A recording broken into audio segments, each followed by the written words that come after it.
세미나 2편 영상은 주식 단기 투자에 대한 내용입니다. 처음 이제 단기 투자에 대해서 생각하게 된 것은 여러 가지 종목을 보다 보니까 이제 상한가 종목이, 그러니까 상한가로 끝난 종목이 다음날 갭상승해서 올라가는 그런 확률이 굉장히 높아서 증권사 그 담당 직원한테 물어봤습니다. 상한가 주식을 어떻게 하면 살 수 있느냐. 그때 제 담당 증권사 직원은 그렇게 유능한 직원은 아니었던 모양인지 그 직원이 얘기한 것은 상한가 주식은 쉽게 살 수가 없습니다. 그냥 다른 주식을 사는 게 나을 겁니다. 상한가 주식은 주문을 내도 사지지가 않습니다. 라고 얘기를 하니까 저 상한가 주식도 분명히 거래량이 있고 거래가 되는데 왜 사지를 못한다는 건가. 사지를 못하는 게 아니라 사는 방법을 저 사람은 모르는 것이 아닐까. 그래서 사실 그때부터는 증권사 직원이 나보다 주식을 더 잘하는 게 아닐 수도 있다라는 생각을 하게 돼서 그 뒤로는 이제 증권사 직원이나 뭐 이런 전문가들, 증권 전문가들한테 묻는 경우가 없이 제가 연구하고 분석하고 찾아가는 그런 습관을 가지게 되었습니다. 단기 투자의 가장 기본적인 그 이론은 상한가를 친 주식은 다음날 상승할 확률이 있다는 것입니다. 이것은 무슨 의미인가 하면 상한가로 끝나지가 않고 예를 들어서 25%로 끝이 났다. 아직 5%가 더 올라갈 수 있으나 25%로 끝난 거죠. 이 주식이 다음날 올라갈지 내려갈지는 알 수가 없습니다. 오히려 상한가를 못 갔기 때문에 다음날 내려갈 확률이 조금 더 많을 수도 있습니다. 하지만 상한가라는 것은 더 올라갈 수 있는지는 모르겠으나 어쨌든 오늘 가격 제한폭이라는 그 제도상의 그 규정에 걸려서 30%에 묶인 거죠. 이런 것에 이제 주식으로 하면 잘 와닿지를 않는데, 뭐 아파트를 예를 들면 정부에서 규제를 하는데 한 달에 1% 이상은 못 오르게 제한폭을 정했다. 그러면 전부 1% 제한에 걸린 아파트만 살려고 하겠죠. 그런 원리랑 똑같습니다.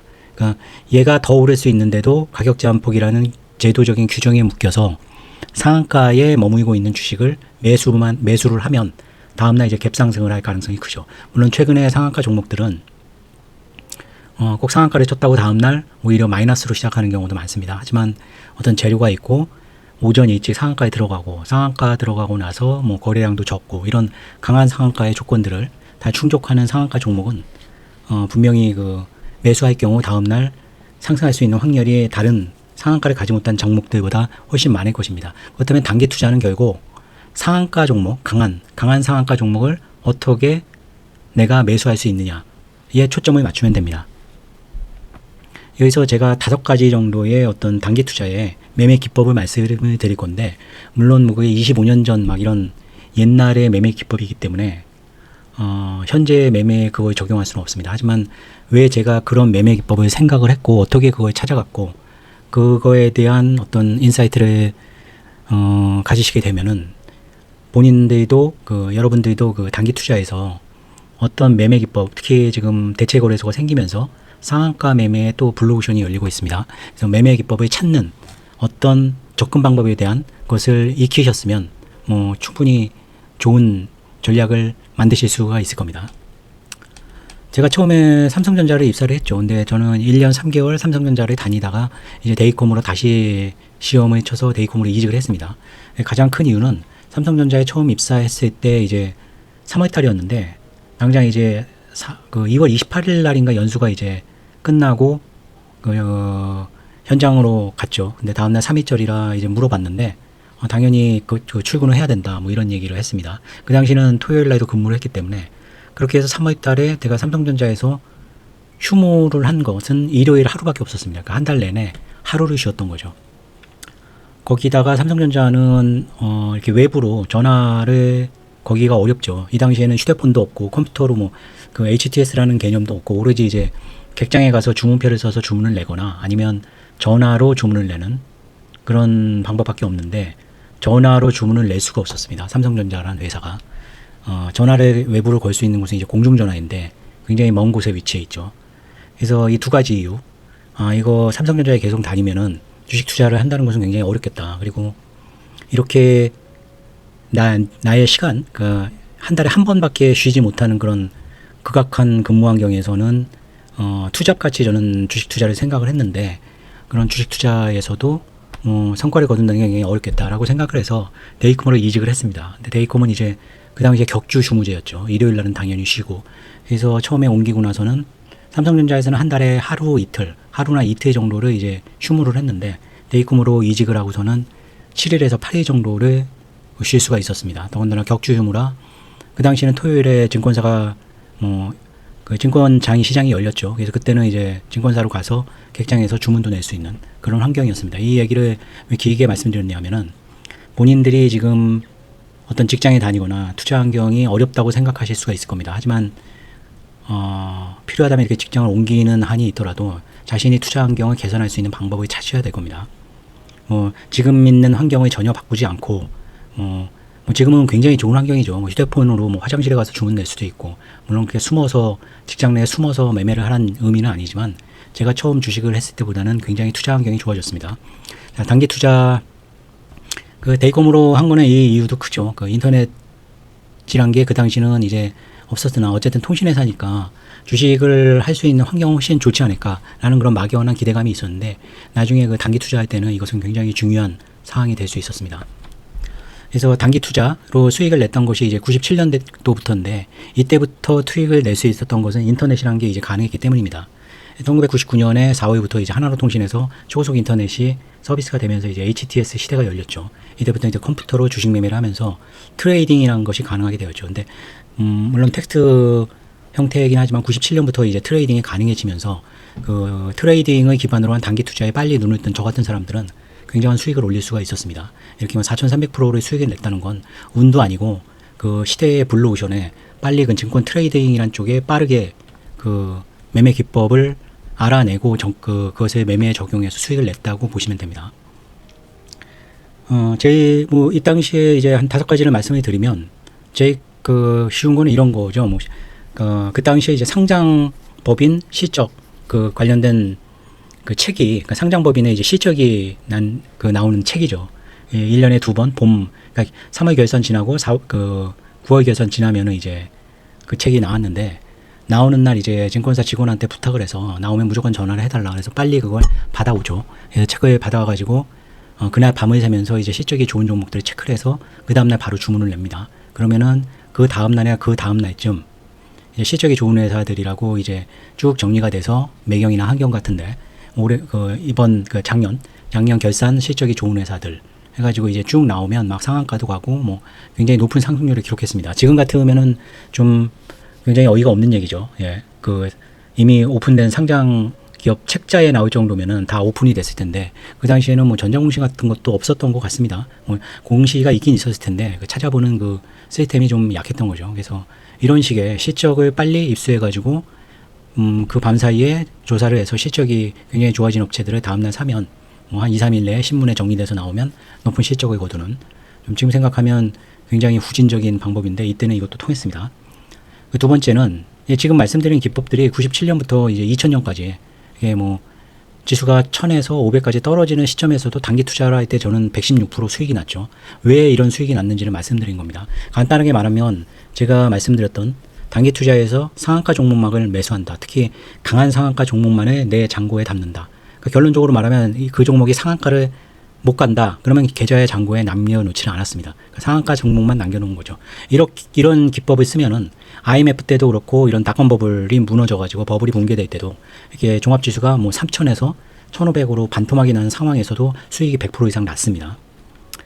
두 번째 매매 기법이 이제 분할 매수라는 기법인데 상한가 종목을 이제 거래소 종목은 100주씩을 주죠. 100주 다음에 600주, 1000주 이런 식으로 줬었는데 지금은 분할 매수 방법이 좀 틀려졌습니다. 이것도 연구를 하다 보니까 주문을 한 번 내니까 100주가 들어오는데 주문을 2번 내니까 100주, 200주가 들어옵니다. 그리고 또 10번을 내니까 100주씩 10번 해서 1000주를 받을 수가 있죠. 그래서 심할 때는 이때 8시부터 이제 지금 HTS는 마우스만 탁탁탁탁 누르면 주문이 계속 들어가죠. 그 주문 수량하고 주문 가격을 고정시키고 그냥 주문만 계속 누르면은 되지만 처음에 이때 할 때는 텍스트 형식이라 일일이 다 그 주문 수량과 종목 번호와 주문 수량과 주문 가격을 일일이 쳐넣어야 됐습니다. 근데 그게 한 500번 쳐넣는데 한 1시간 걸리더라고요. 그래서 어떤 때는 이제 8시부터 개장 9시 열리기 전까지 500번을 주문을 넣어서 5만 주를 잡은 적도 있습니다. 근데 지금은 그렇게 못하죠. 지금은 9번 넘어가는 10번 주문이 들어가면 이제 증권거래소에서 불공정 거래라고 해서 컴플레인을 냅니다. 그래서 반복적으로 내게 되면 이제 계좌가 거래 정지가 될 수도 있습니다. 뭐 처음엔 3일 정지, 뭐 다음엔 뭐 3개월 정지, 계속하면은 뭐 1년 정지. 그러니까 이런 규정이 처음엔 없었습니다. 그러다가 나중에는 30번으로 제한됐다가 현재는 9번으로 알고 있습니다. 그러니까 이런 분할 매수를 하는 기법을 이 당시 사람들이 얼마나 몰랐냐 하면은 박정윤님하고 이때는 통화를 하면서 많이 매매를 했던 적이 있기 때문에 그 당시에 상한가 종목을 그 친구랑 제가 이제 거의 하루 거래된 물량의 한 40% 정도 상한가를 분할 매수로 제가 가져온 적이 있습니다. 저랑 그 친구가.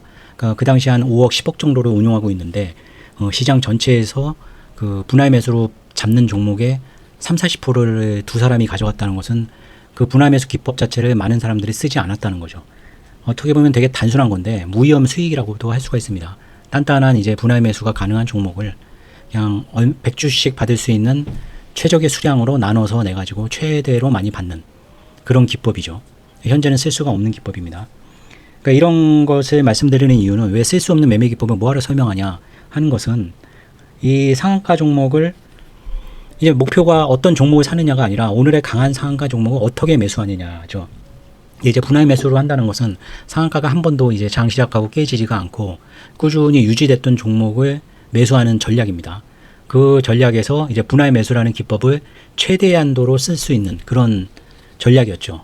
어떻게 보면 진짜 무위험 수익이라고 할 수가 있습니다. 뭐 국채나 이런 것 같이 진짜 안전한 투자 방식이라고도 볼 수가 있죠. 이미 상한가가 깨지지도 않고 뭐 상한가 종목의 가장 위험한 것은 상한가가 깨지면서 이제 손실이 나는 건데 매수 전략이 워낙 탄탄한 그 분할 매수할 수 있는 종목을 또 관리 종목 같은 경우는 30분마다 계속 이 분할 매수를 하기 때문에 30분마다 계속 주문 내고 취소하고 주문 내고 취소하고 이런 방법으로 매매를 할 수도 있었습니다. 그리고 이제 세 번째가 코스닥은 이제 분할 매수라기보다는 1번 주문이었죠. 그러니까 선착순이었기 때문에 이것도 이제 아는 사람이 별로 없었습니다.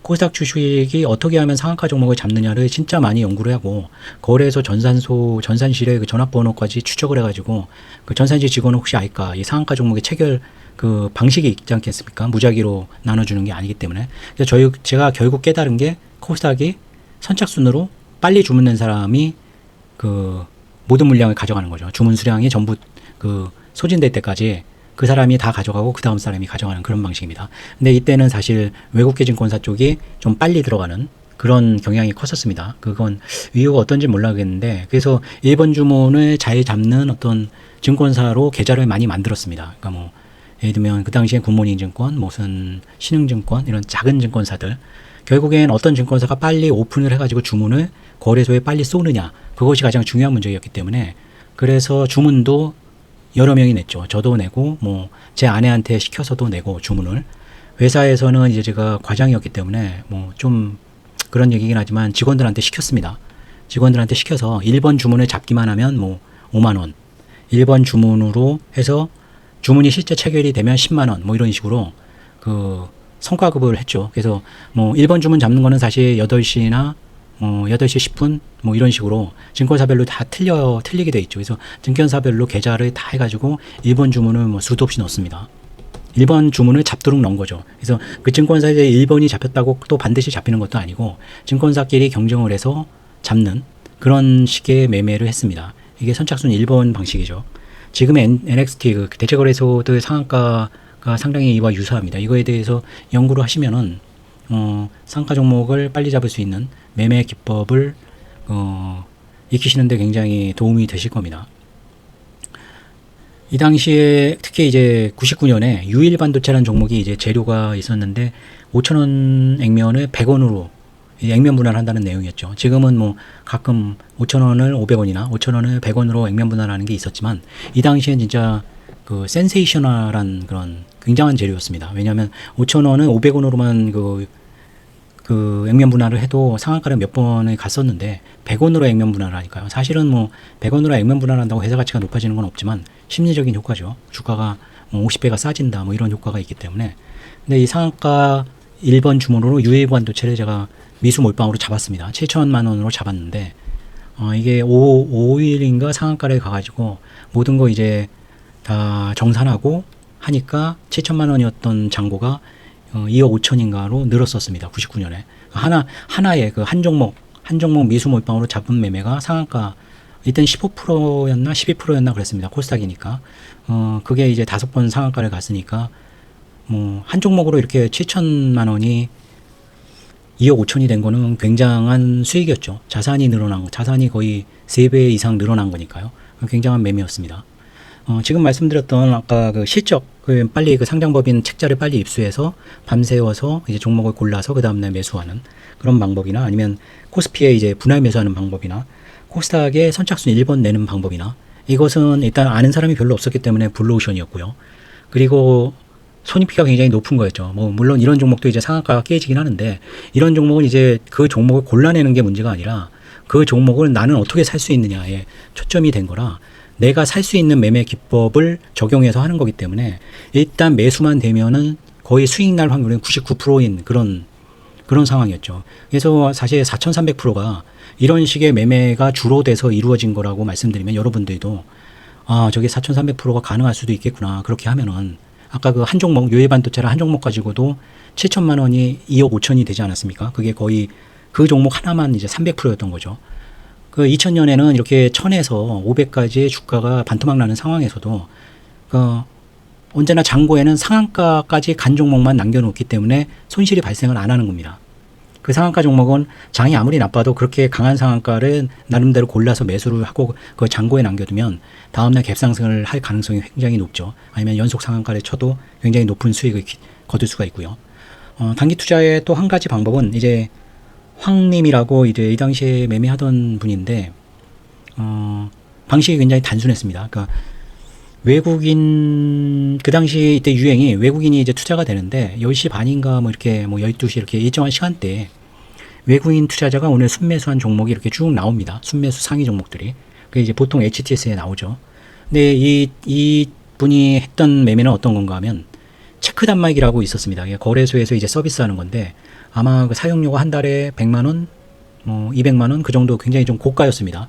그 당시에도요. 지금 가격으로도 고가죠. 근데 그 친구가 그 체크 단말기를 이용한 건 딱 하나입니다. 그 외국인 순매수하는 그 내용 있지 않습니까? 통계치가 일반 증권사에서 무료로 제공하는 HTS에서 나오는 정보보다 빨랐습니다. 그러니까 거의 실시간에 가깝게 이제 외국인이 매수하는 종목을 표시해주는 그런 그 정보 항목이 있었죠. 체크 단말기에. 그 친구는 오히려 그 외국인이 예를 들면 어떤 뭐 펄어비스를 많이 뭐 그 당시엔 펄어비스가 없었겠지만요. NC 소프트를 많이 샀다. 순매수를 했다. 그러면 이 친구는 그 외국인보다 오히려 더 많이 사죠. 그래서 HTS에 이제 NC 소프트를 외국인이 많이 샀다고 나오면 이제 단기적으로 막 시세가 날 때 이제 그 친구는 이제 팔고 나오는 거죠. 전형적인 단기 투자인데 이 전략이 그렇게 오래 가지는 않았습니다. 한 1, 2년 정도 됐는데 첫 번째는 이제 더 이상 이제 개인들이 그런 외국인 추종해서 외국인이 샀다고 몰려드는 매매가 한 6개월, 1년 정도의 유행이 지나면은 그다음부터는 그렇게 상승률이 점점 줄어들더니 나중에는 별로 이렇게 상승할 수 있는 재료가 안 됐습니다. 특히 2000년엔 더 그랬겠죠. 1999년에는 뭐 워낙 모든 종목들이 강세라 뭐 이런 외국인이 매수하는 거 그런 재료만 가지고도 묻지마 매수가 몰려드는 그런 상황이었습니다.